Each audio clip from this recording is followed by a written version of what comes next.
에덴 동산에서 하나님은 아담과 하와에게 말씀하셨습니다. 땅이 내게 가시 덤불과 은근키를 낼 것이다. 내가 흙으로 돌아갈 때까지 얼굴에 땀을 흘려야 먹을 것을 먹으리니 너는 흙이니 흙으로 돌아갈 것이니라. 그렇습니다. 흙으로 지음을 받아 흙을 밟고 살아가는 인생, 흙으로 돌아갈 때까지 땅에서 솟아난 가시들기와 은근키에 핥히고 찔리면서 헤쳐나가야 할 숙명의 존재가 우리 인간인 것 같습니다. 예외가 없습니다. 때문에 우리 예수님, 육체를 입고 이 땅에 오신 예수님까지도 이 땅에 계시면서 그러한 삶을 사셨습니다. 히브리서 5장 7절에 보면은 주님이 육체로 계실 때에 자기를 죽음에서 능히 구원하실 자에게 심한 통곡과 눈물로 간구와 소원을 올렸다, 그렇게 말씀하고 있습니다. 주님도 육체를 입으셨기 때문에, 주님도 똑같은 땅을 밟고 사셨기 때문에 심한 통곡을 하실 때도 있었고 눈물을 흘리실 때도 있었다라는 것입니다. 하지만 사랑하는 여러분, 그 예수님은 그 가시떨기와 그 은근키를 넉넉하게 극복하고 우리 앞에 참 평안이 어떤 모습인지를 보여주셨습니다. 마태복음 8장에 보면은 주님께서 바다를 항해하고 계시는데 제자들이 함께 갔나 봅니다. 그런데 큰 풍랑이 일어났습니다. 큰 풍랑이 일어나 배가 거의 깨어지게 되었습니다. 24절에 보니까 물결이 덮이게 되었다. 그런데 그 현장에서 우리 주님께서 고물을 베시고 주무시는 것입니다. 깊은 잠을 자는 것입니다. 제자들이 깨울 때까지 주님은 깊은 잠을 자는 것입니다. 참으로 인상적인 부분입니다. 주님이 얼마나 놀라운 평강에 계셨는지를 우리에게 상징적으로 보여주기 때문입니다. 바로 그 주님이 마지막 순간 세상을 떠나시기 직전에 제자들을 향하여 이렇게 말씀하십니다. 우리 27절 말씀 다 같이 한번 앞을 보며 읽어보겠습니다. 시작. 평안을 너희에게 끼치노니 곧 나의 평안을 너희에게 주노라. 내가 너희에게 주는 것은 세상이 주는 것과 같지 아니하니라. 너희는 마음에 근심하지도 말고 두려워하지도 말라. 그 바다에서, 풍랑이 있는 바다에서 놀라운 평강을 보여주셨던 우리 주님께서 마지막 순간 나의 평안을 너희들에게 주기를 원한다. 나의 평안을 너희에게 준다. 오늘 이 땅을 살아가는 우리들에게 가장 필요한 이 평강을 주님께서 선물로 주신다고 말씀합니다. 이 제자들이 누구입니까? 제자들은 바로 오늘 우리들입니다. 그러므로 오늘 우리에게 주님이 이 말씀을 하셨고, 그러므로 우리는 이 선물을 이미 받아 누리고 있는 자들입니다. 그렇다면 우리는 지금 이 평안을 맛보고 있는가? 이 평안을 내 마음속에 간직하고 있는가? 이 평안이 어떤 것인지 우리가 경험하고 있는가 하는 우리가 질문을 받지 않을 수가 없습니다. 만일 내가 이 평안을 맛보지 못하고 있다면 맛보지 못하고 있는 이유가 도대체 무엇인가? 어떻게 하면 이 평안을 우리가 마음속에 누릴 수가 있을 것인가? 이런 질문을 이 본문을 향하여 던지지 않을 수가 없다라는 것입니다. 사랑하는 성도 여러분, 주님이 우리에게 평안을 이미 주셨습니다. 믿습니까? 그렇다면 우리는 평안을 지금 우리는 간직하고 있는 자라고 할 수 있습니다. 그 평안을 맛보고 있습니까? 그 평안이 어떤 것인지 여러분 다른 사람들과 나눌 수가 있습니까?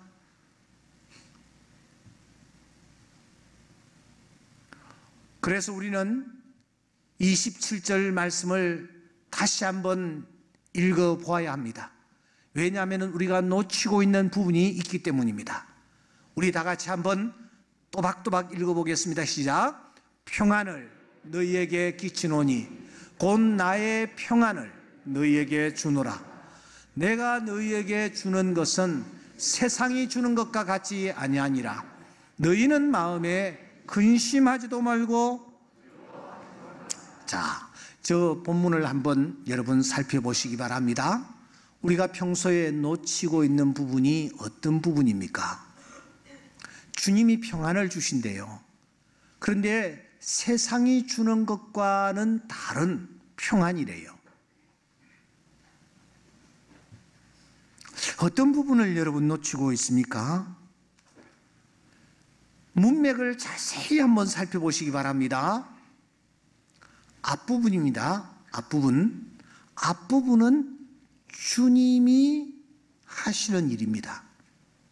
주님이 하시는 일이 무엇입니까? 그것은 주님이 우리에게 평안을 주시는 거예요. 그런데 놓치지 말아야 할 것이 있습니다. 그런데 우리가 놓치고 있는 것이 있습니다. 그게 뭐냐 하면은 바로 뒷부분입니다. 이 뒷부분을 우리는 놓칩니다. 너희는 마음에 뭐요? 근심하지도 말고 두려워하지도 말라. 이걸 놓칩니다. 이 뒷부분은 평안을 소유하기 위하여 우리가 해야 할 일을 언급하고 계시는 것입니다. 앞부분은 주님이 하시는 일입니다. 뒷부분은 평안을 위하여 우리가 해야 할 일입니다. 주님이 명령을 하고 계십니다. 그 명령이 무엇이냐? 정말 너희들이 평안하기를 원하느냐? 나는 이미 너희들에게 평안을 주었다. 너희들은 해야 할 일을 해야 한다. 그게 뭐냐? 마음에 근심하지도 말고 뭐요? 두려워하지도 말라. 이걸 우리가 해야 된다라는 것입니다. 그러니까 반대로 우리가 이걸 하지 않고 있기 때문에 주님이 주시는 참된 평안을 우리가 이 땅 위에서 맛보지 못하고 있다는 것입니다. 근심하지도 말고 두려워하지도 말라. 아니, 여러분, 근심하고 싶은 사람이 어디에 있습니까? 두려워하고 싶은 사람은 또 어디에 있습니까? 두려움에 벌벌 떨면서 새하얗게 밤을 지새우다가 아침 해를 맞이하고 싶은 사람은 또 어디에 있습니까? 근심이 찾아오는 것은 어떻게 해요? 두려움이 찾아오는 것을 어떻게 해요?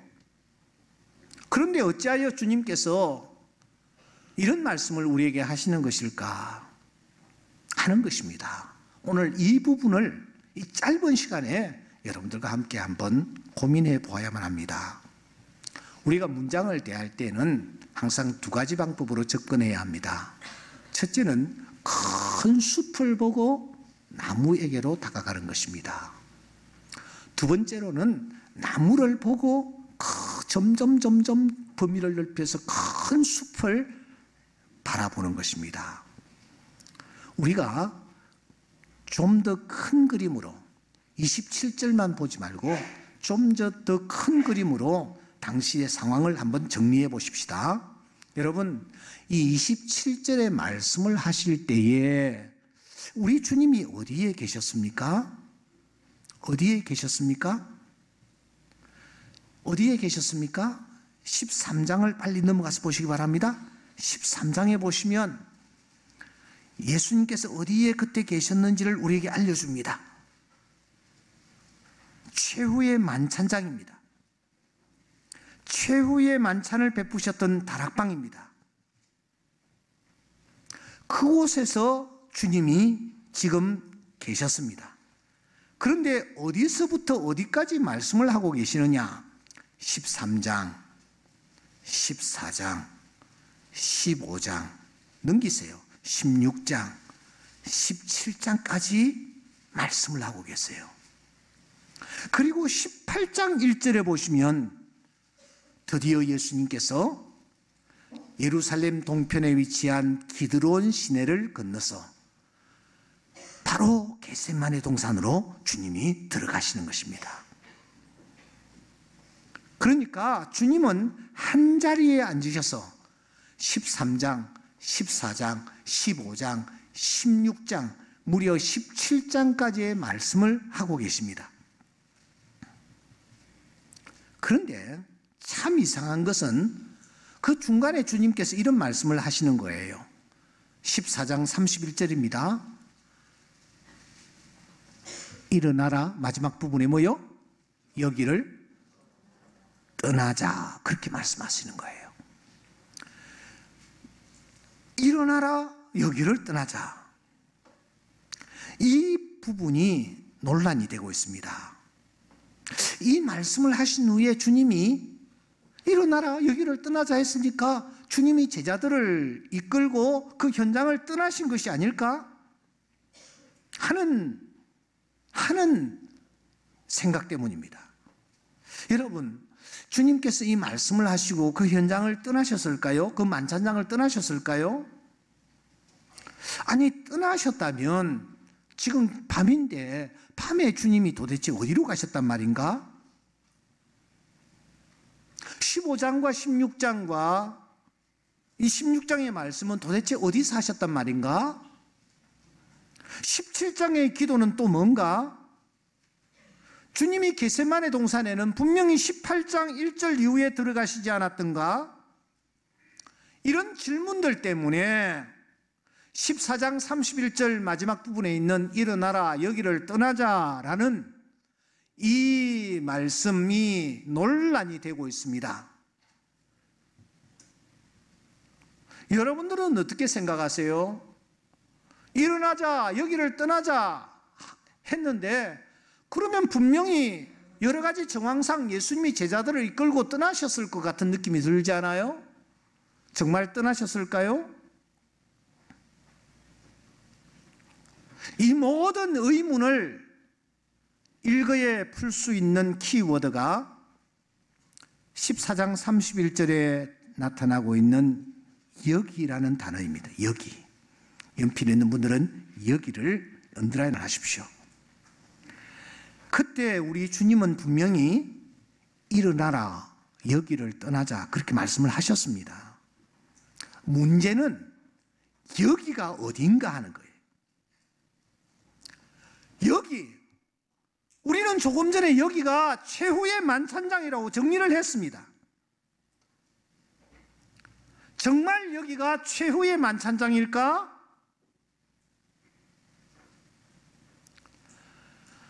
여기라는 단어를 제가 좀 이 헬라어로 찾아보니까 엔튜덴이라는 그런 단어를 쓰고 있습니다. 이 단어는 장소를 가리키는 단어임에 틀림이 없습니다. 장소를 가리키는 부사입니다. 여기. 그런데 이 단어는 좀 특이하게도 말이죠, 상징적인 의미로 더 많이 쓰입니다. 다시 말하면 지금으로부터, 이곳에서부터, 지금 하는 행동, 지금 하는 말, 지금 하는 생각으로부터 라는 의미로 쓰인다라는 거예요. 그러므로 일어나라, 여기를 떠나자라는 본문을 대하면서 이 장소로부터, 이 최후의 만찬 장소로부터 주님이 떠나자라고 하시는구나, 이렇게 우리가 쉽게 정리를 하고 본문을 넘어갔으면 되지 않습니다. 엔투덴이라는 이 단어 때문입니다. 상징적인 의미로 더 많이 쓰이는 이 단어 때문에 말입니다. 그렇다면은 단순히 문자적 의미가 아니고 상징적인 의미로 여기를 떠나자라고 주님이 말씀하셨다면은 그게 도대체 어떤 뜻일까 하는 것입니다. 이럴 때에는 단어 하나를 놓고 살피서는 되지 않습니다. 문맥을 살피는 것이 필요합니다. 자, 보십시다. 문맥상 27절의 명령, 27절의 명령은 무엇이었습니까? 너희는 뭐요? 근심하지도 말고 두려워하지도 말라라는 명령, 우리를 향하여 주님이 명령하시는 내용입니다. 평안과 관련하여 주님이 우리에게 하시는 명령입니다. 이 명령, 권면이라고도 할 수 있습니다. 이 명령이 27절로서 끝나는 것이 아닙니다. 이 명령이 31절까지 쭉 이어지고 있습니다. 아니, 이 주님의 명령은 사실 14장 1절부터 시작됩니다. 14장 1절을 보십시오. 너희는 마음에 근심하지 말라. 뭐요? 하나님을 믿으니 또 나를 믿어라. 이 14장 1절부터 시작하여 27절을 격려합니다. 27절이 무엇이었습니까? 마음에 뭐요? 근심하지도 말고 또 뭐요? 걱정하지도 말라. 이 27절을 격려하는 거예요. 27절을 격려하여서 어디에서 종결이 되느냐? 31절에서 종결이 됩니다. 31절에서 종결이 됩니다.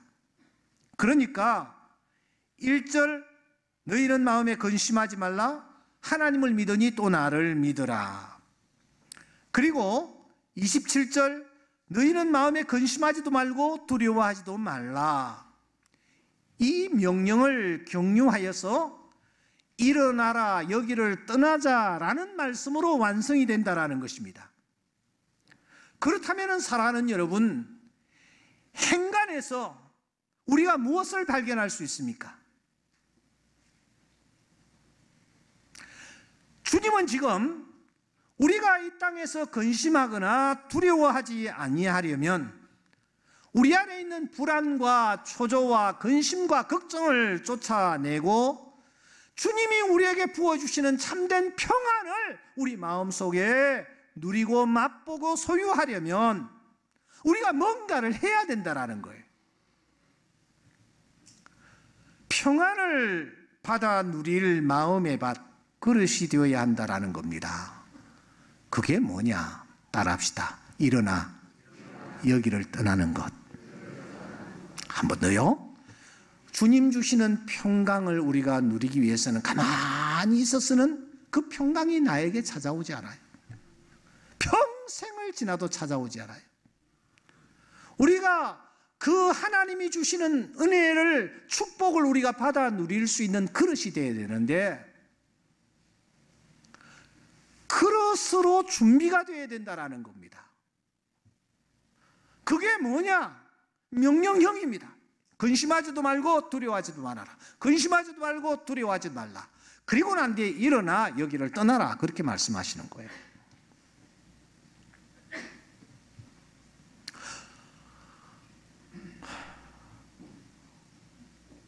제자들에게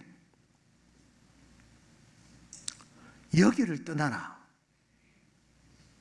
여기가 단순히 장소만을 의미하지 아니하고 상징적으로 쓰여지는 단어라면 여기를 떠나라고 주님 말씀하시는 여기가 과연 어디일까 하는 거죠.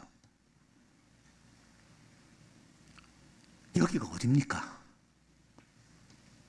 제자들을 향하여 여기를 떠나라 말씀하십니다.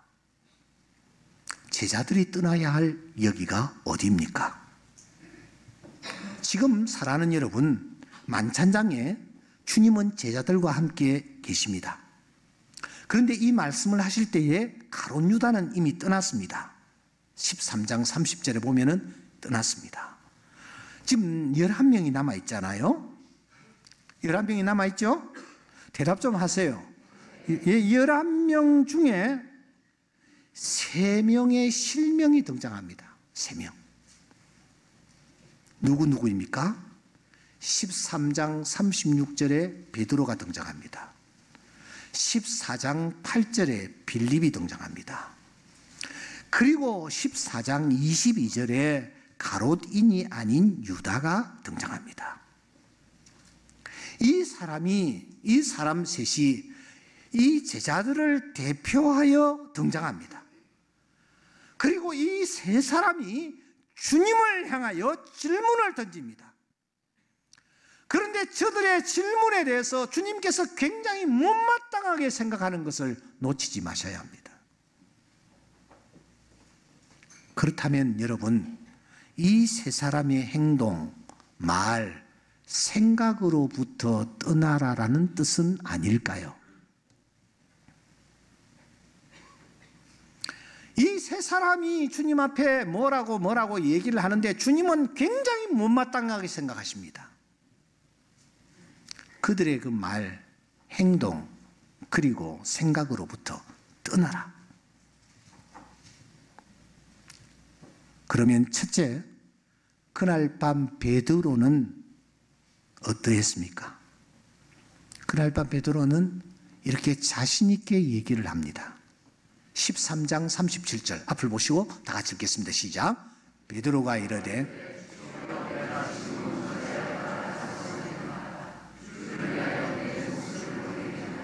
주를 위하여 뭐요? 내 목숨을 버리겠습니다. 교만입니다. 자신은 어떤 상황에서도 예수를 배신하지 않냐고 주님을 따르겠다라는 그런 교만이 이 말 속에서 묻어나고 있습니다. 나는 어떤 상황 속에서라도 주님을 배신하지 않겠습니다. 나는 믿음이 대단한 사람입니다. 남들보다 잘하는 것이 있습니까? 많이 가지셨습니까? 자신만만합니까?